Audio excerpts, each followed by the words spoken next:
istiqamah. Saya ulangi, yang pertama, istiqamah adalah perintah Allah dan perintah menunjukkan kepada kewajiban. Yang kedua, istiqamah adalah ukuran hidup seseorang, karena yang menjadi ukuran hidup adalah akhir hidup seseorang, dan itu bisa dicapai akhir hidup yang baik dengan istiqamah. Yang ketiga, istiqamah adalah amalan yang paling dicintai oleh Allah Subhanahu wa ta'ala, dan itu dicontohkan oleh Rasul sallallahu alaihi wa ala alihi wasallam. Yang keempat, istiqamah adalah sebesar istiqamah seseorang di dunia, sebesar itu pula istiqamah seseorang di atas siratnya Allah Subhanahu wa ta'ala. Yang kelima,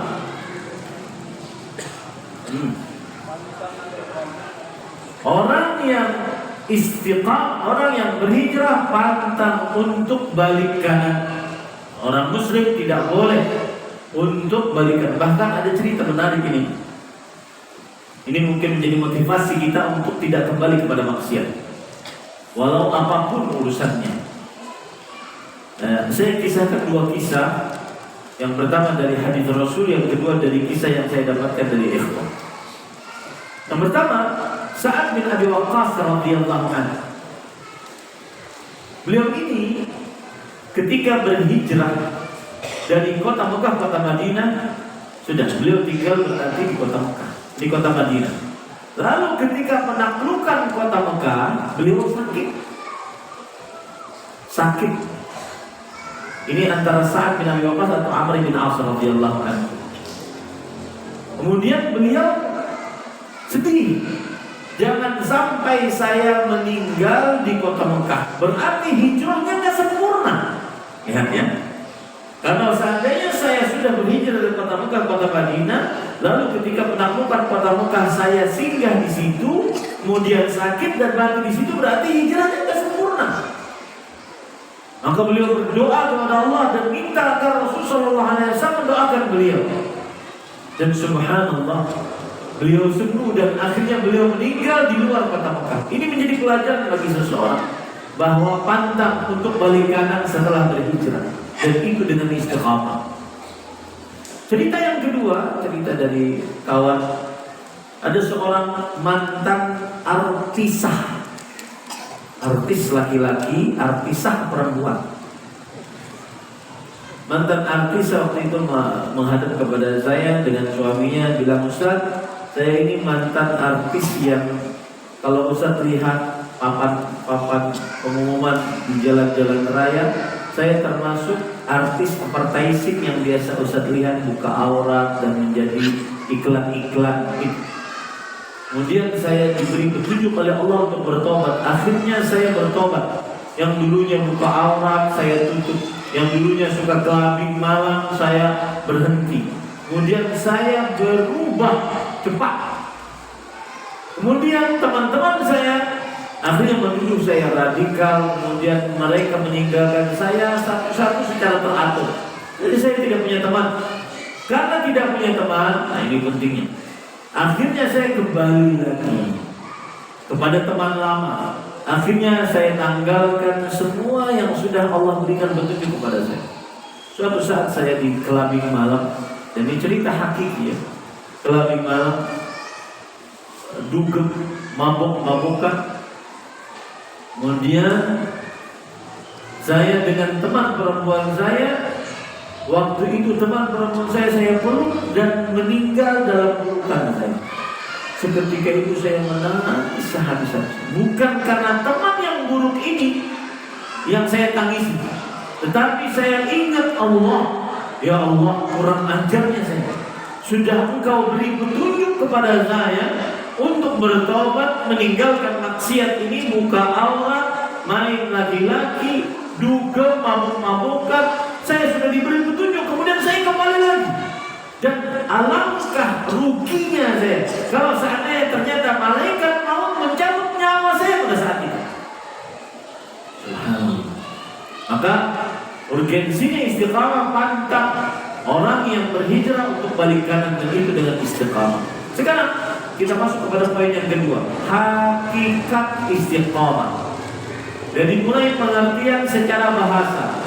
Istiqamah disebutkan oleh Al-Jurjani dalam kitabnya Ta'rifat, Diddul i'wijaj wal inhiraf, fasyai'ul mustaqim huwal mu'tadil alladhi la i'wijaj fihi. Istiqamah adalah kebalikan dari belok dan tidak rata. Maka ya, sesuatu yang lurus adalah yang lurus, tidak ada belok padanya, tidak ada bengkok padanya. Ini secara bahasa. Adapun secara istilah syariat disebutkan oleh Imam Nawawi rahimahullah, istiqamah adalah oleh ulama makna istiqamah luzumu ta'atillah. Lihat, ini penting. Disebutkan oleh beliau di dalam kitab Riyadhus Shalihin min kalami Sayyidil Mursalin. Imam Nawawi, ulama Islam abad ke-7 Hijriah bermadzhab Syafi'i.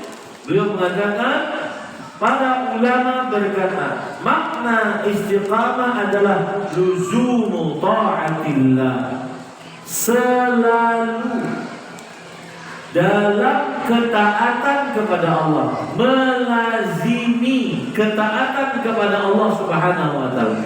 Dan ketaatan kepada Allah ada dua, fi'lu ma'mur wa tarku mahmur, mengerjakan yang diperintah dan meninggalkan yang dilarang. Istiqamah pengertiannya adalah melazimi ketaatan kepada Allah. Ketaatan ada dua, mengerjakan yang diperintah dan menjauhi yang dilarang. Berarti hakikat istiqamah adalah, dan boleh dikatakan rukun istiqamah ada dua. Rukun istiqamah ada dua. Yang pertama, as-sayr ala siratil mustaqim, berjalan di jalan yang lurus. Tidak akan dikatakan orang istiqamah kalau dia berjalan di jalan yang bengkok, di jalan yang salah. Tidak akan dikatakan istiqamah. Saya beri contoh. Tidak akan dikatakan istiqamah ketika dia asalnya ahli maksiat, kemudian berpindah kepada ahli taat yang berlebihan. Contoh, ia menganggap dirinya mujahid, tetapi kemudian membunuh kaum muslimin dengan bom-bomnya. Menganggap dirinya mujahid. Dia asalnya pemuda yang out-outan, ibadahnya tidak jelas. Kemudian dia istiqamah, tapi istiqamahnya di jalan yang keliru.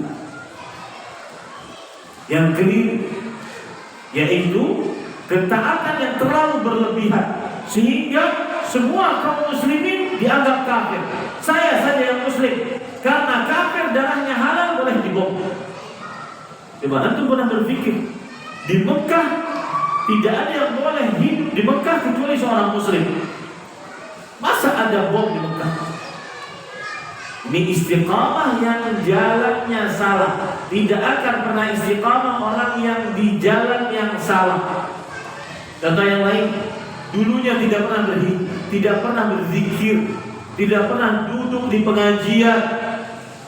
Sekalinya duduk di pengajian yang menyimpang, membolehkan joget-joget, perempuan-perempuan yang erotis joget saat pengajian, dikatakan tabligh akbar. Ini istiqamah yang menyimpang.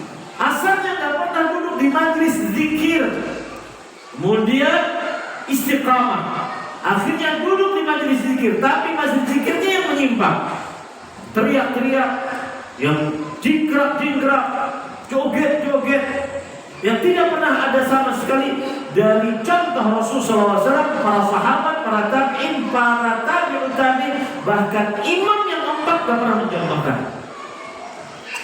Cari saja zikir-zikir yang seperti itu, imam yang 4 tidak pernah mencontohkan. Istiqamah setelah kafir masuk Islam, tapi Islamnya menyimpang, ini tidak akan pernah istiqamah. Rukun pertama istiqamah as-sayr 'ala siratil mustaqim, jalan di jalan yang lurus. Kemudian yang kedua, rukun istiqamah yang kedua, luzumus siratil mustaqim, selalu berjalan di jalan yang lurus tersebut, selalu berjalan di jalan yang lurus tersebut. Ini para ikhwan dirahmati oleh Allah Subhanahu wa ta'ala. Apa dalilnya Ustaz? 2 hakikat istiqamah ini. Berjalan di jalan yang lurus dan selalu berjalan di jalan yang lurus sampai mati. Dalilnya surat Ali Imran ayat 102. Ya ayyuhalladzina amanu taqullaha haqqa tuqatih wa la tamutunna illa wa antum muslimun. Kita bagi ayat ini menjadi 2. Ya ayyuhalladzina amanu ittaqullaha haqqa tuqatih. Wahai orang beriman, bertakwalah kepada Allah bukan sembarang takwa, dengan sebenar-benar takwa. Jalannya benar, tidak boleh jalannya salah. Yang ingin istiqamah, jalannya harus benar, tidak boleh jalannya salah. Saya beri contoh yang lain. Ini saya contohkan agar mudah memahami, Pak. Bukan hanya teori saja. Seorang yang asalnya terlalu keduniawian, tidak pernah memikirkan akhirat, jarang ibadah, jarang untuk ke masjid bahkan jarang. Tidak tahu warna karpet masjid, saking jarangnya masjid. Kemudian dia istiqamah, tetapi istiqamahnya pada ajaran yang menyimpang. Apa itu? Misalkan mengakui manunggal kaula Gusti, ajaran ateis, ajaran wahdatul wujud, Allah dan semua alam semesta adalah Allah. Ini istiqamah di jalannya menyimpang, tidak akan mungkin istiqamah. Orang istiqamah harus jalan yang lurus, tidak boleh menyimpang jalannya, tidak boleh jalannya tidak lurus, harus lurus jalannya. Dan kelurusan jalan hanya bisa dipelajari dari Al-Quran dan hadis Rasul, serta dipahami oleh para sahabat radhiyallahu anhum. Asalnya tidak pernah berzikir, kemudian ikut berzikir. Berzikir yang menggagalkan sholat. Berzikir yang asalnya tidak pernah semangat ke masjid, tidak pernah ikut majelis pengajian, akhirnya ikut majelis pengajian, tapi majelis pengajiannya menyimpang, yang mengkafirkan kaum muslimin. Jumatan sendiri, gak boleh jumatan dengan orang lain. Apabila masuk masjidnya dipel karena yang lain dianggap kafir. Ini menyimpang. Atau pengajian-pengajian yang tertutup. Kalau seperti ini kan di masjid, saya live, ini ada kamera, bisa dipertanggungjawabkan, tidak ada yang ditutup-tutupi. Ada pengajian. Jadi saya dapati, ada orang yang sering nganterin saya kalau sedang dakwah di Jakarta. Dia cerita, saya termasuk orang ini. Apabila masuk ke dalam pengajian tersebut, kepala kami, mata kami ditutup. Kemudian setelah itu pengajiannya gelap, tidak tahu siapa yang ngasih pengajian. Kemudian mengkafirkan negara Indonesia, membunuh aparat, dan seterusnya, mengkafirkan orang. Ini tidak akan mungkin istiqamah. Karena apa? Jalannya apa? Menyimpang. Itu syarat yang pertama istiqomah. Yang kedua adalah harus selalu berjalan di atas jalan yang benar. Tidak boleh terputus sampai mati. Allah berfirman di dalam surah Al-Hijr ayat 99, wa'bud rabbaka hatta ya'tiyakal yaqin. Beribadah kepada Rabbmu sampai datang kematian yang pasti. Baik. Itu adalah pengertian istiqamah, dan itu poin yang kedua. Sebelum saya masuk kepada poin yang ketiga, yang terakhir, ada hadis yang menunjukkan tentang bagaimana gambaran seorang istiqamah. Perhatikan baik-baik hadisnya. Saya bacakan hadis riwayat Imam Ahmad dari Nawas bin Sam'an Al-Ansari radhiyallahu anhu. Rasulullah SAW bersabda, "Daraballahu mathalan siratan mustaqiman." Allah membuat perumpamaan sebuah jalan yang lurus. Gambarkan ya, gambarkan dalam pikiran, jalan yang lurus. Wa ala jambatay sirat suran, dan pada samping-samping jalan yang lurus tersebut terdapat pagar. Seluruh jalan itu pagar, seluruh jalan itu. Fihima abwab mufattahah. Di pagar-pagar tersebut ada pintu-pintu. Di setiap pagarnya ada pintu-pintu yang terbuka. Lihat, tidak ada daun pintunya. Pintunya terbuka. Wa 'alal abwab sutur murkha. Dan di atas pintu tadi ada kain yang menjulur ke bawah. Jalan lurus, ada pagar, di pagar itu ada pintu terbuka. Di pintu itu cuma ada kain horden yang menutupinya. Wa 'ala babis sirat da'in yaqulu ya ayyuhan nas udkhulus sirata jami'an. Maka di pintu-pintu tadi ada seorang yang mengajak, wahai manusia, tetaplah kalian di jalan ini seluruhnya. Wala tatafarraju, dan janganlah kalian keluar dari jalan ini. Wada'i yad'u min jawfis sirat, ada lagi pendakwah, ada di pintu-pintu. Ada lagi pendakwah di tengah-tengah jalan. Berkata juga seperti itu, masuklah kalian ke jalan ini, janganlah kalian keluar darinya. Fa idza arada an yuftaha syai'an min tilkal abwab qala wayhak la taftahu fa innaka in taftahu talij. Kalau seandainya ada seorang yang mencoba membuka horden tadi, ingat Pak, daun pintunya nggak ada, apalagi kuncinya. Pintunya terbuka, yang ada cuma horden. Kalau ada orang mencoba membuka kain tersebut, mungkin hanya dengan satu jari. Seperti yang terjadi sekarang dengan HP kita. Cuma satu jari kita bisa bermaksiat dengan seburuk-buruknya. Sampah dunia kita bisa lihat dengan hanya satu jari melalui HP kita di zaman sekarang. Saat orang tidur di atas zikir, dia tidur di atas HP-nya melihat yang haram sampai kecapean, sampai dia sangat mudah bermaksiat. Maka orang yang di tengah-tengah sirat tersebut mengatakan, celaka engkau, jangan buka ini. Kapan engkau mencoba membukanya, engkau pasti akan terjerumus. Kemudian Rasulullah SAW mengatakan, was-siratu al-Islam, jalan tadi adalah agama Islam. Was-suran hududullah, pagar-pagar tadi adalah batasan-batasan hukum Allah. Wal abwabul mufattaha maharimullah, pintu-pintu yang terbuka tadi, yang cuma ada hordennya, tidak ada pun pintunya, apalagi kuncinya, terbukanya, itu adalah hal-hal yang diharamkan oleh Allah. Wa dzaka da'i ala ra'sis sirat kitabullah azza wa jalla.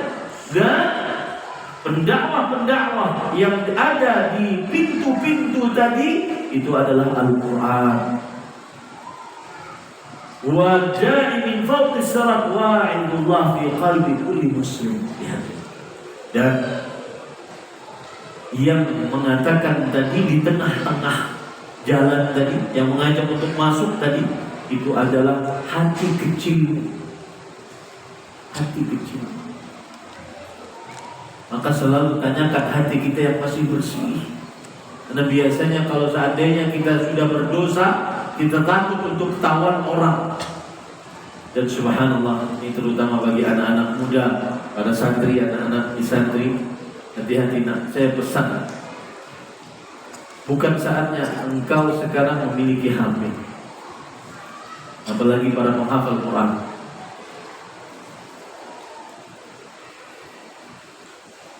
HP, kemudian internet, wifi di rumah tanpa batas. Ini terutama para ustadz, ya, ini pengalaman. Saya berbicara dengan pengalaman. Kemudian masuk ke dalam grup, baik WhatsApp ataupun Telegram atau yang lainnya, tanpa ada pengawasan sama sekali. Itulah penghancur santri kita. Itulah penghancur santri kita. Dan tidak ada yang menyelamatkan itu kecuali khasyatullah, takut kepada Allah. Kiaimu, ustadzmu terbatas mata, tangannya, peraturannya terbatas. Seketat apapun peraturan, tanpa ada rasa takut kepada Allah, tidak akan bermanfaat. Di situ dia menghina pesantren, bahkan menghina kiai, menghina ustaz di grup. Karena tidak ada pengawasannya.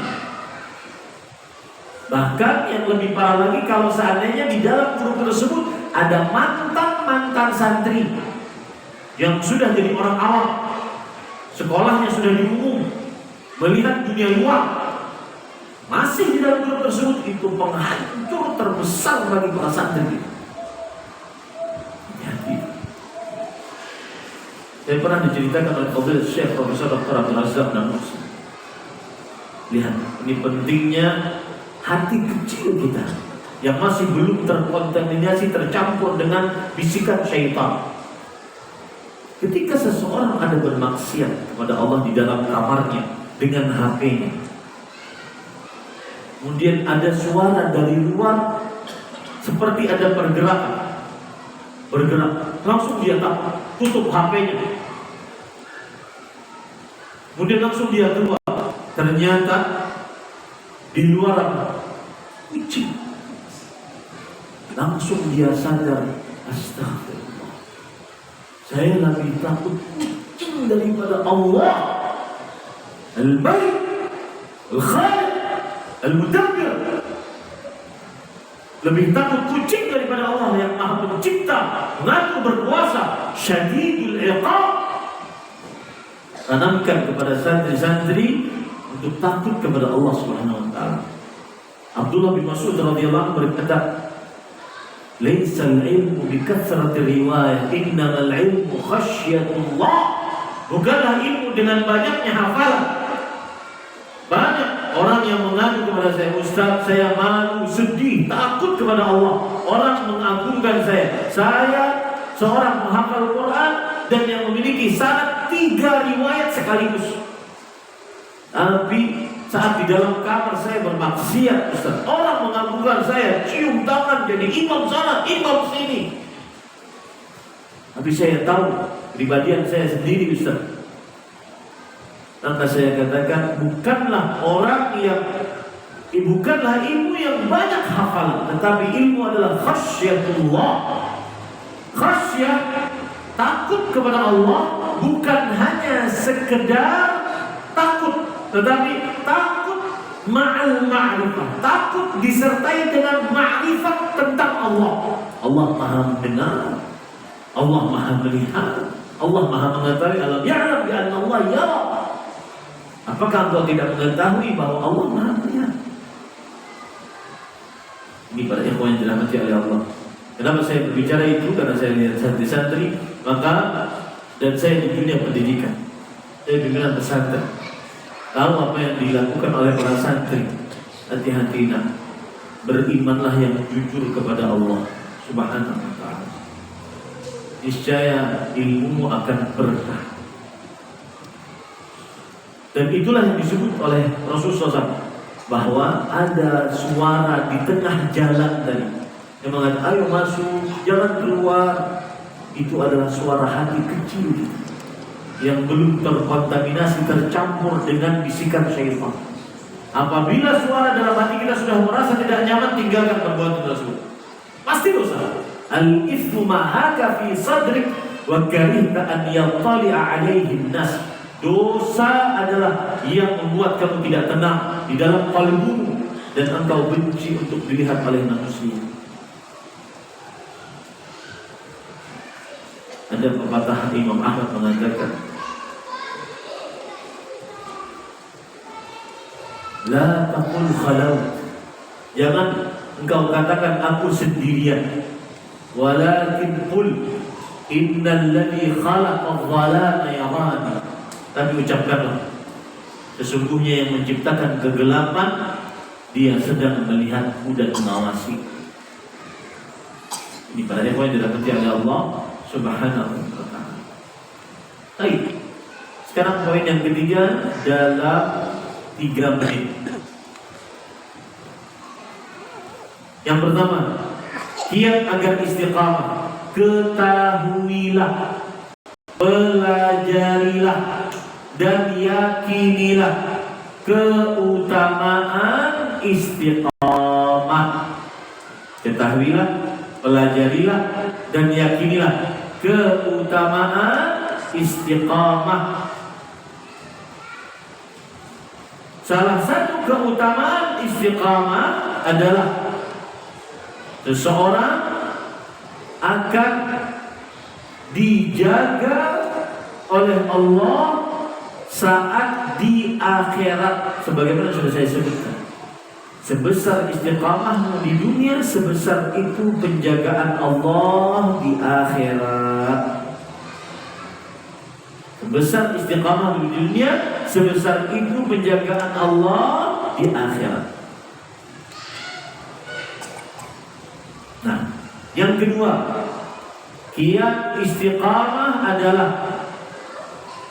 pelajari, pahami baik-baik hal-hal yang menghalangi seseorang untuk istiqamah di atas ketaatan. Dan 2 sebab penghalang terbesar orang untuk istiqamah dalam ketaatan. Catat baik-baik, terutama para santri, catat baik-baik. Yang pertama adalah godaan syubhat, hal-hal yang samar-samar dalam agama. Syubhat ini asal muasalnya taqdimul aqal ala syara', lebih mengedepankan akal, logika, ra'yu, pendapat dibandingkan dalil Al-Quran atau hadis Rasulullah SAW. Saya beri contoh. Syubhat mengatakan, oh Islam itu tidak semuanya benar. Islam tidak boleh mengaku agama yang paling benar. Al-Quran bukan kitab suci. Al-Quran hanya hasil sastra Arab. Nabi Muhammad bukan manusia suci. Dia manusia biasa. Itu semua syubhat.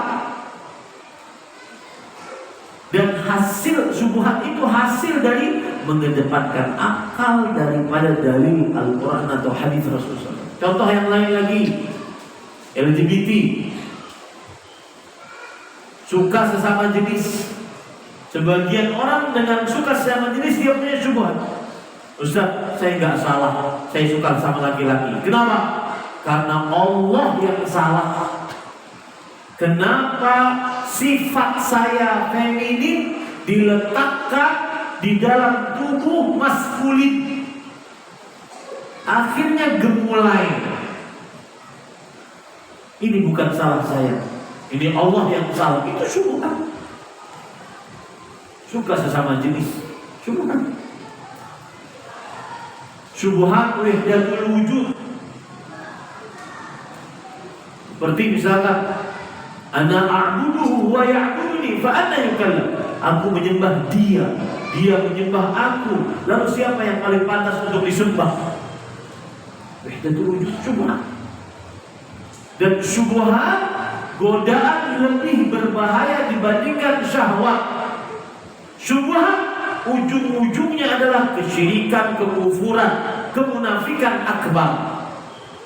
Contoh syubhat, pengajian yang mengajarkan untuk tidak sholat karena belum mengenal Allah.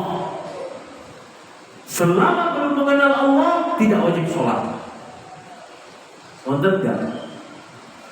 Ada nggak pengajian seperti itu? Karena mereka mengatakan awwal wajibin al-mukallaf an-nazar. Yang pertama kali harus dilakukan oleh seorang hamba untuk masuk Islam bukan 2 kalimat syahadat, tetapi memperhatikan alam semesta. Kalau sudah memperhatikan alam semesta dan mendapatkan Allah, baru pada saat itu berarti dia wajib sholat. Selama belum wajib sholat, selama belum mendapatkan Allah, selama belum ma'rifat hakikat, belum wajib sholat. Sholatnya pereh, belum wajib sholat. Ini syubhat. Syubhat, macam-macam syubhat. Syubhat tentang kesyirikan, syubhat tentang perbuatan bid'ah, syubhat macam-macam. Oh, ini kan baik, kenapa kita tidak kerjakan? Yang penting kan baik, tidak mengganggu orang. Malah kita mengadakan hal-hal yang baik dengan perbuatan bid'ah. Tidak. Selama belum ada syariatnya dari Allah dan Rasulnya, berarti tidak boleh kita beribadah dengannya. Godaan yang kedua adalah godaan syahwat. Ini yang menghalangi seseorang untuk istiqamah. Syahwat. Syahwat apa itu? Syahwat tahta, harta, wanita.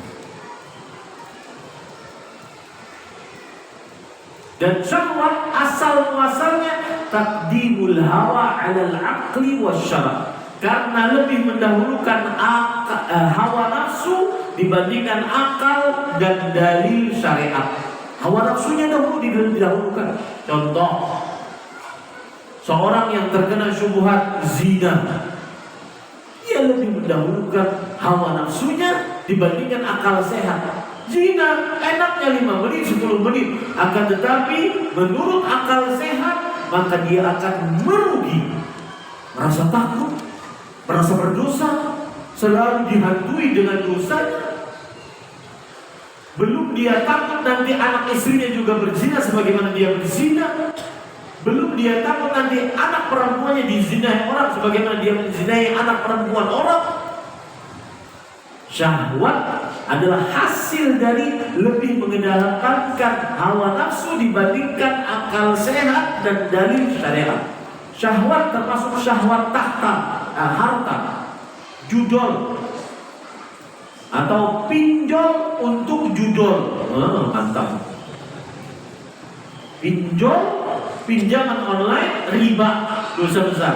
Untuk judol, judi online, dosa besar. Itu zuluman ba'duha fawqa ba'd. Kegelapan di atas kegelapan. Syubhat itu syahwat. Kenapa? Lebih mengedepankan hawa nafsunya dibandingkan apa? Akal sehat dan dalil syariat.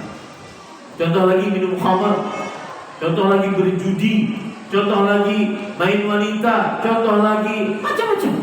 Riba, syahwat. Mengedepankan hawa nafsu dibandingkan akal sehat dan dalil syariat. Nah, pahami itu baik-baik, niscaya seseorang akan istiqamah kepada Allah Subhanahu wa taala. Kemudian yang ketiga, kiat agar istiqamah, dan ini yang terakhir adalah berdoa kepada Allah Subhanahu wa taala. Doa miftahu kulli khair. Doa kunci segala kebaikan. Kenapa? Karena petunjuk di tangan Allah. Maka mintalah kepada Allah Subhanahu wa taala.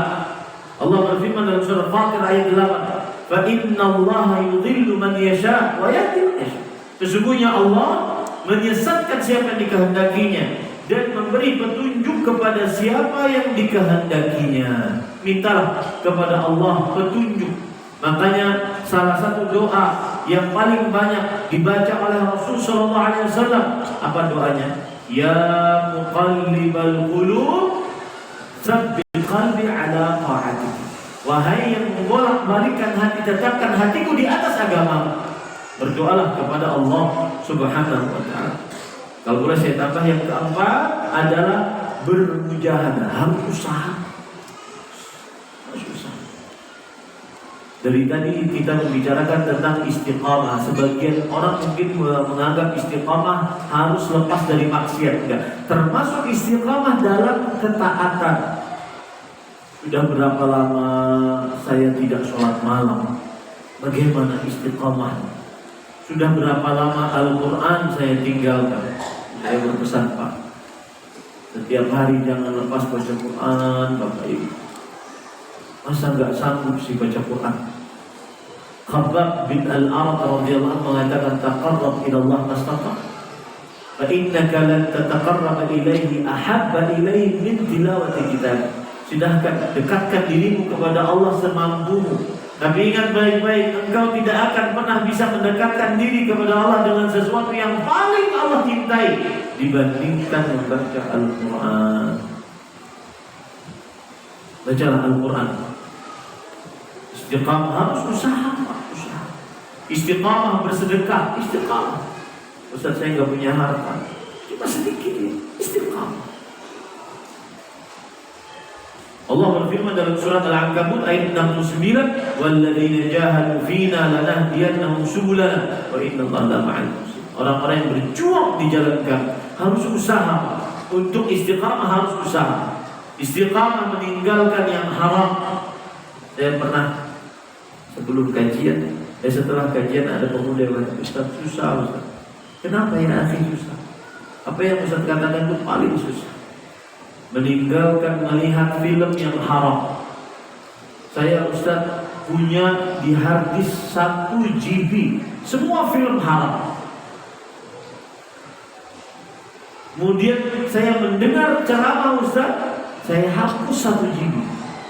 2 pekan setelahnya saya download 20 GB. Sampai belum cerita, sampai saya melihat sambil menangis beristighfar. Saking kecanduannya. Makanya saya berpesan terutama kepada anak-anak santri. Perhatikan perkataan Imam Ibnu Qayyim mengatakan as-sabru ala ghadil basar aisar min as-sabri ala alami ma ba'dah. Bersabar untuk menundukkan pandangan, tidak melihat yang haram lebih mudah dibandingkan bersabar untuk melepaskan penyakit akibat kecanduan melihat yang haram. Termasuk di dalamnya para perempuan melihat film-film Korea yang katanya artisnya ganteng-ganteng.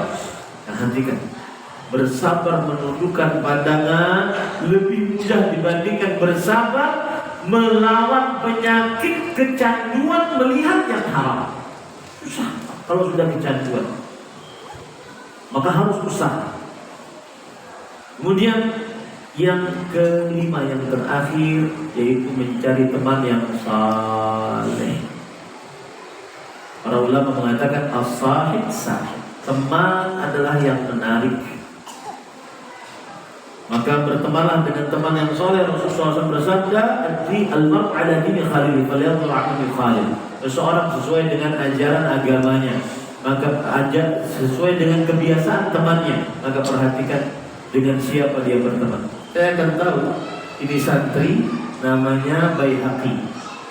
Saya akan tahu bagaimana sifat dia ketika saya bertanya siapa temannya. Ustazku juga begitu.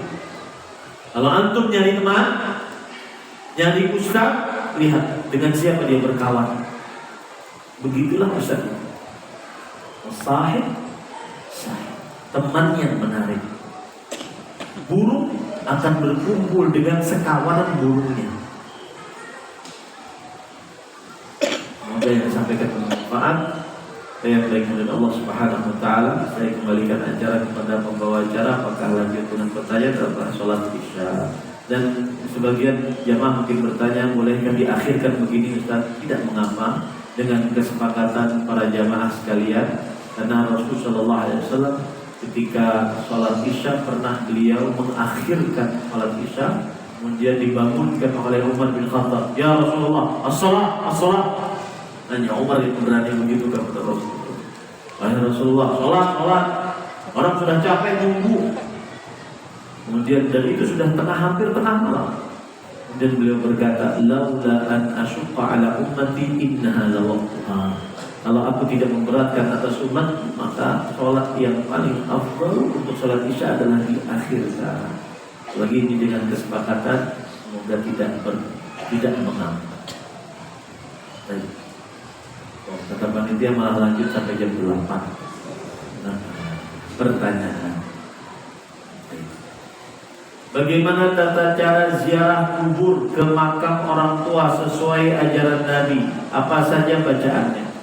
Para ikhwan, Rasulullah SAW bersabda, zurul kubur fa innaha tudzakirukum al-akhir. Ziarahilah kuburan. Sesungguhnya menziarahi kuburan akan mengingatkan kita tentang kehidupan akhirat. Berdasarkan hadis ini, maka berziarah kubur disunnahkan oleh Rasul Shallallahu Alaihi Wasallam. Kemudian berdasarkan hadis ini, maka ziarah kubur tujuannya adalah ada dua. Pertama, mengingatkan bagi yang berziarah untuk kehidupan setelah kematian. Ya, ini yang sedang keras hatinya, terlalu keduniawian berpikirannya, silahkan ziarahi kubur. Sesungguhnya ketika kita berziarah kubur akan lembut hati kita, karena tidak akan ada yang kita bawa kecuali amal ibadah. Yang kedua, faedah berziarah kubur adalah mendoakan orang yang dikubur. Sebagaimana hadis Rasulullah SAW kepada Aisyah, ketika beliau bertanya radhiyallahu anha kepada Rasulullah SAW tentang apa yang aku baca kalau aku berziarah kubur, beliau mengatakan, quli, ucapkanlah assalamualaikum ya ahlad diyar minal muslimin wal mu'minin wa inna insyaallah bikum lahiqun nas'alullah lana wa lakumul afiyah. Ini mendoakan orang yang dikubur. Maka itulah tata cara berziarah kubur. Datang ke kuburan, kemudian mengucapkan salam dan mendoakan assalamualaikum ya ahlal diyar minal muslimin wal mu'minin wa inna insyaallah bikum lahiqun nas'alullah lana wa lakumul afiyah. Saya belum mengetahui ada syariatnya kalau berziarah kubur kemudian duduk-duduk berzikir di situ, mengkhususkan doa tertentu di situ, atau menganggap berdoa di kuburan lebih afdal daripada di masjid, atau ketika masuk ke dalam kuburan dengan nunduk-nunduk, kemudian keluar dengan jalan mundur. Maka ini belum saya ketahui ada syariatnya dari Rasulullah Sallallahu Alaihi Wasallam. Allah. Baik, ada yang ingin bertanya secara langsung?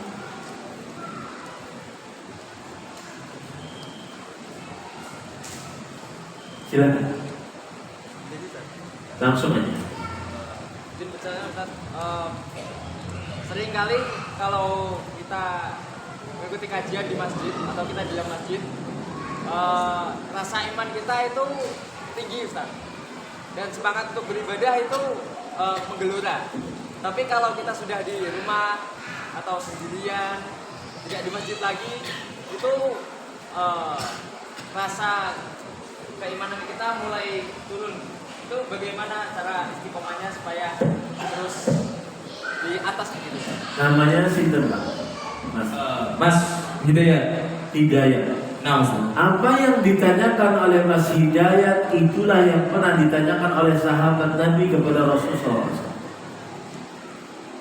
Dalam hadis riwayat Bukhari, Abu Bakar As-Siddiq, manusia paling mulia setelah para rasul, para nabi. Abu Bakar As-Siddiq, walinya para wali, mengalahkan seluruh wali yang ada.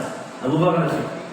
Beliau bertanya kepada seorang sahabat, bernama Hanzalah Al-Usayyidi. Kaifa haluka ya Hanzalah? Bagaimana keadaanmu wahai Hanzalah? Kemudian Hanzalah menjawab, lihat perkataan Hanzalah. Nafaqa Hanzalah. Hanzalah sudah menjadi orang munafik. Dan kata munafik di zaman itu tidak terkenal kecuali munafik akbar. Lisannya Islam, hatinya kufur.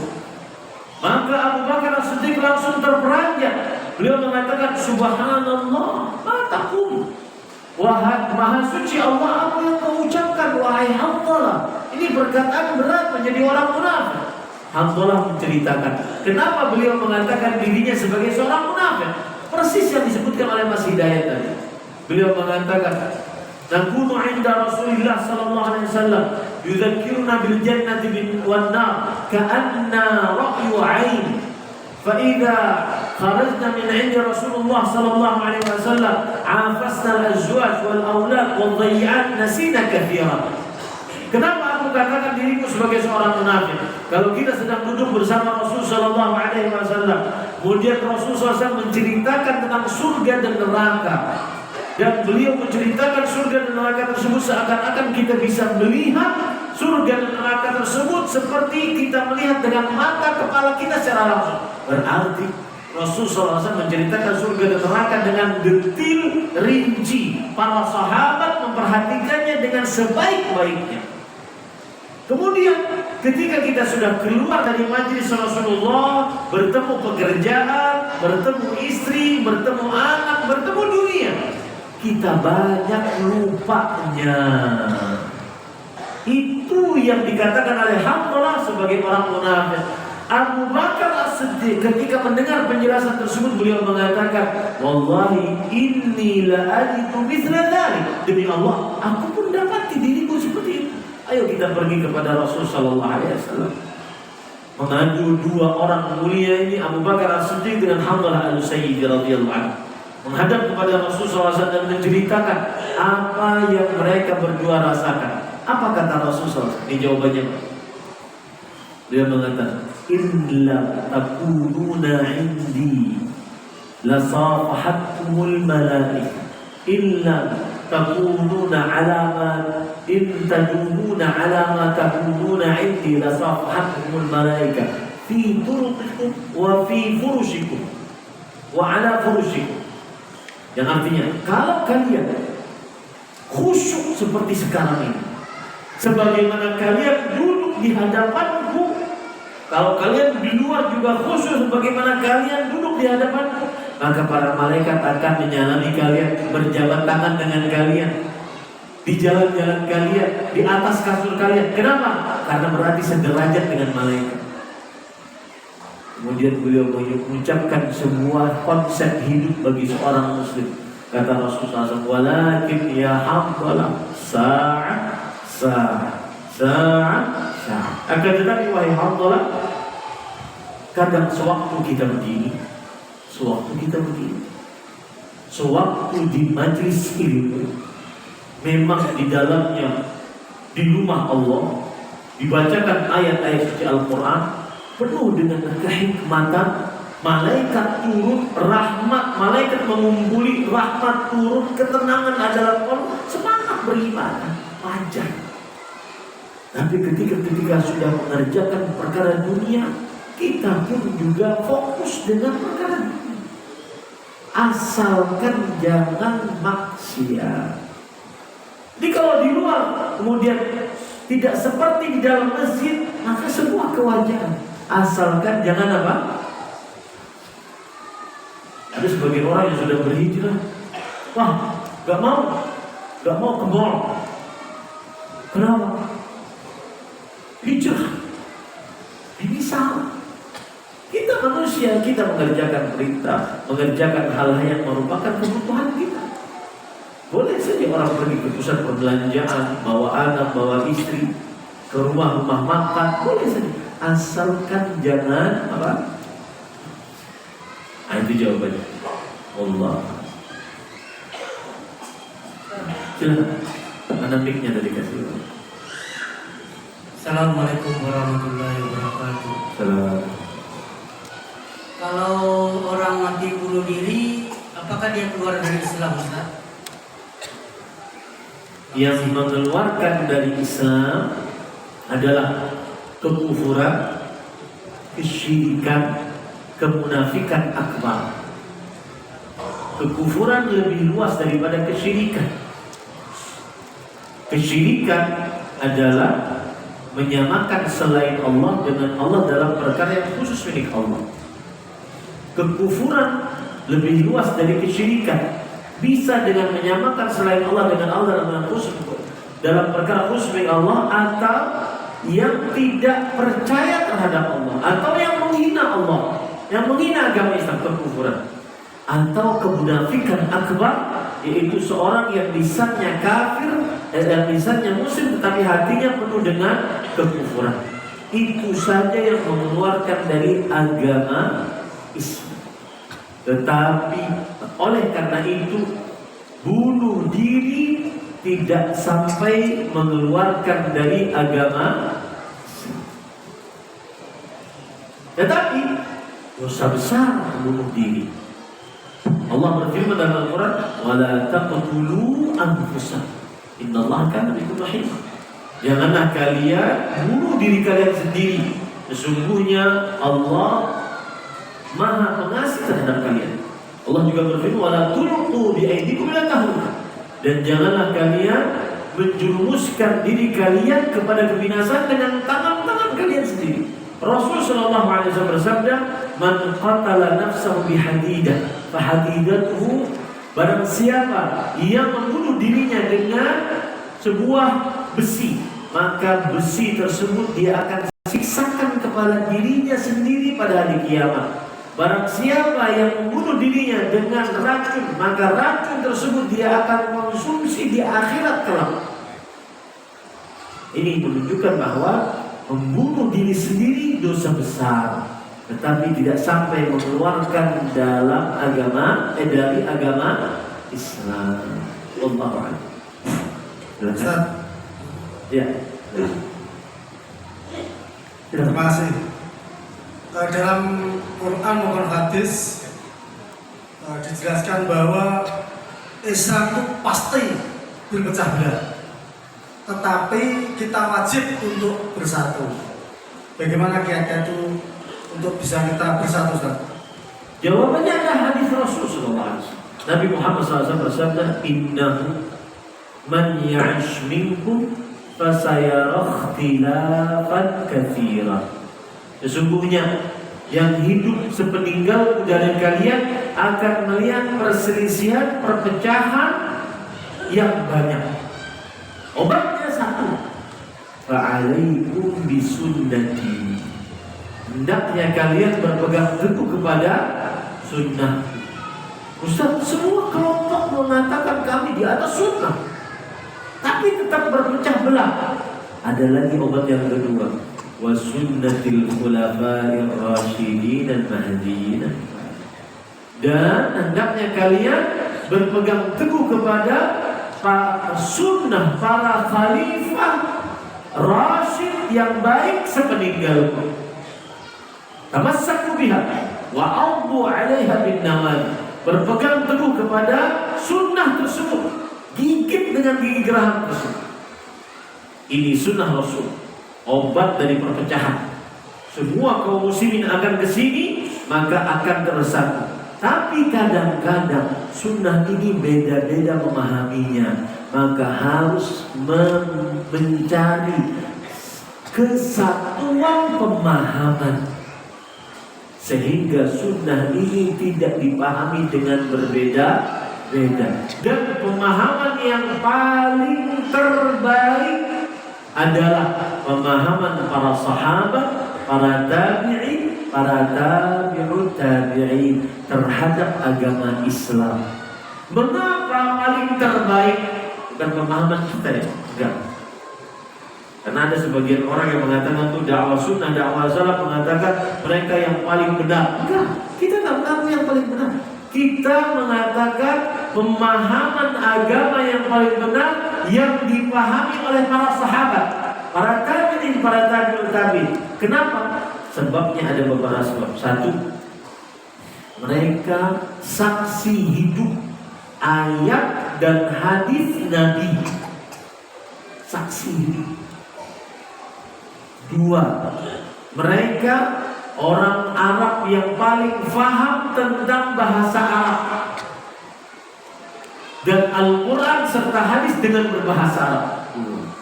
Yang ketiga, mereka diridhai oleh Allah. Tidak mungkin Allah meridhai para sahabat kecuali ketika mereka mempraktekkan Islam dengan baik dan benar. Empat, mereka orang-orang yang disebutkan sebagai khairun nas, manusia paling terbaik, dipuji oleh Rasulullah SAW. Yang kelima, dan ini tidak akan mungkin terjadi kecuali di zaman para sahabat.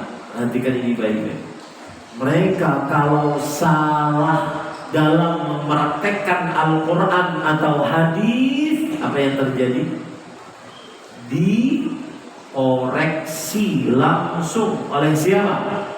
Allah dari 7 langit yang atas atau oleh Rasulullah Sallallahu Alaihi Wasallam. Contohnya, Abu Burdah bin Niyar radhiyallahu anhu. Beliau ingin punya niat baik yang menunjukkan bahwa bid'ah meskipun niat baik tidak cukup, harus sesuai dengan petunjuk Rasul. Beliau ingin punya niat baik. Beliau menyembelih hewan kurban sebelum sholat Idul Adha. Tujuannya apa? Agar daging hewan kurban beliau yang terlebih dahulu dibagikan kepada tetangga dan kaum muslimin. Baik niatnya. Apa kata Rasulullah SAW? Man shalla salatana wa nasaka nusukana faqad atamma nusuk. Yang sholat Idul Adha bersama kami, lalu setelahnya menyembelih maka sempurna Idul Adha-nya. Wa man nasaka qabla shalah fatilka syatu lahmi. Siapa yang menyembelih sebelum sholat itu adalah sembelihan biasa, bukan sembelihan kurban. Bedanya antara hanya sebelum dan sesudah, tetap tidak dinamakan ibadah kurban. Meskipun punya niat baik, dikoreksi langsung oleh Rasulullah SAW. Contoh lagi, ada seorang sahabat yang waktu itu musim dingin. Beliau duduk di malam hari, akhirnya beliau berguling-guling di pasir karena beliau tidak sanggup untuk mandi. Karena kalau mandi beliau menganggap dirinya akan mati. Apa yang terjadi? Beliau berguling-guling, menunjukkan bahwa beliau ingin bertayamum seluruh tubuhnya. Kata Rasulullah SAW, la innama yakfika an taqula biyadayka hakka. Cukup kalau kamu meskipun junub tidak sanggup mandi karena terlalu dingin atau karena penyakit tidak bisa menggunakan air, cukup dengan bertayamum. Caranya telah pukulkan kedua telapak kakimu dan telapak tanganmu, kemudian usapkan kepada wajah dan kedua telapak. Koreksi langsung dari Rasulullah SAW. Itu tidak ada di zaman siapa? Setelah para sahabat. Maka agar bersatu, satukan sumber referensi, kemudian satukan pemahaman terhadap referensi tersebut. Itu sangat logis.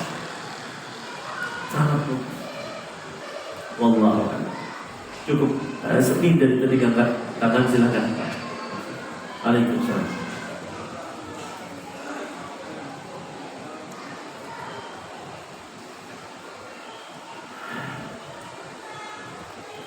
Beliau bertanya, Ustaz, bagaimana mendoakan orang tua kita yang meninggal dalam keadaan kafir? Saya jawab, saya ingin cerita. Saya pernah kerja di Arab Saudi setelah kuliah selama 7 tahun di kota Dammam.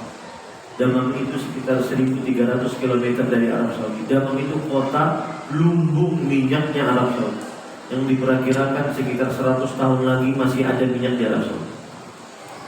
Kemudian di kota tersebut ada namanya Islamic Cultural Center Damam. Dan ini kebaikan Arab Saudi yang tidak diekspos.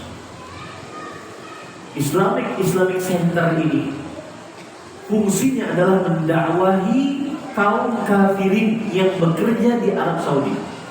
Ingat, di Arab Saudi banyak orang kafir, tapi bukan di Mekah Madinah, karena Mekah Madinah tidak boleh masuk. Salah satunya bekerja di kota Damam. Kami di kantor waktu itu, salah satu tugas kami adalah mendakwahi orang-orang kafir. Tentunya sesuai dengan negara masing-masing. Saya mendakwahi orang Indonesia, ustadz dari Filipina mendakwahi orang Filipina, ustadz dari Kerala mendakwahi dari India Selatan, mendakwahi dari Sri Lanka, mendakwahi negaranya masing-masing.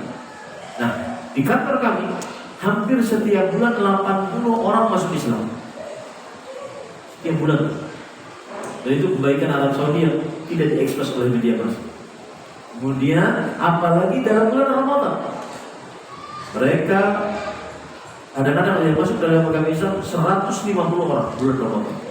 Nah, ketika dia masuk dalam agama Islam, salah satunya adalah seorang pendeta. Jadi kisah nyata.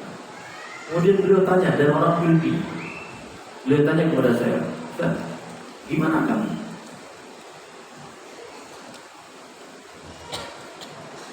Saya alhamdulillah Allah berkasih saya petunjuk untuk masuk Islam. Mudah-mudahan saya istiqamah. Tapi kenapa bapak saya tidak Allah takdirkan untuk mendengar agama ini? Akhirnya mati di atas kekufuran. Maka saya jawab, ini adalah ketetapan Allah, dan Allah yang maha berkuasa.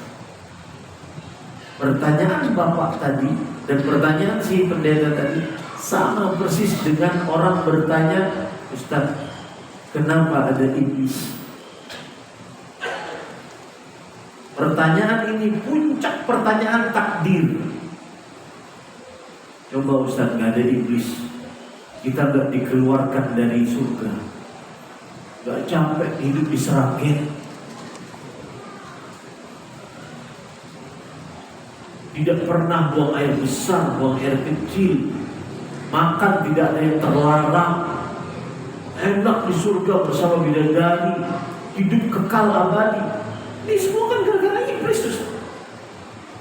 Iblis mengganggu Adam, bapak nenek moyang kita. Akhirnya kita keluar dari surga.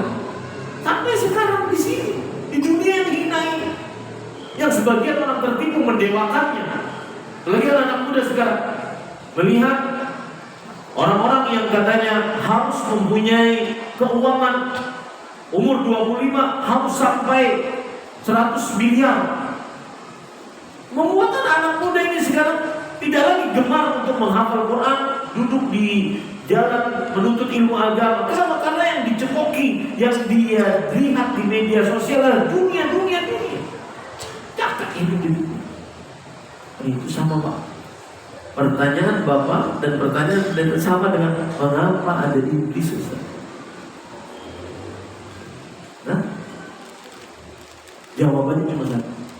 Itulah ketetapan Allah. Dan Allah mempunyai hikmah di dalam penciptaan. Kita cuma hamba Allah Subhanahu. Wa ma rabbuka bidzallamin lil 'abid. Rabbmu tidak akan pernah menzalimi hamba. Kita tidak bisa apa-apa. Allah berfirman juga dalam Al-Quran, la yus'alu amma yaf'alu wa hum. Allah tidak akan ditanya atas perbuatannya, kita yang akan diminta bertanggung jawab. Lalu tugas kita bagaimana terhadap bapak yang kafir, ibu yang kafir? Tidak bisa diapa-apa. Jangankan kita, Rasulullah SAW pernah disebutkan oleh Allah dalam maka nabi Nabi walladzina amanu yastaghfirul musyrikin walau kanu ulil qurba min ba'di ma tabayyana lahum ashabul. Tidak pantas seorang nabi dan orang-orang yang beriman untuk memintakan ampun untuk orang musyrik meskipun mereka adalah kerabat, setelah jelas mereka adalah penghuni neraka jahanam. Sedih kali. Demikian cukup kiranya. Subhanakallah wa bihamdik, asyhadu an la ilaha illa anta, astaghfiruka wa atubu ilaik. Wassallallahu ala Muhammad walhamdulillahirabbil alamin. Saya berterima kasih kepada DKM Masjid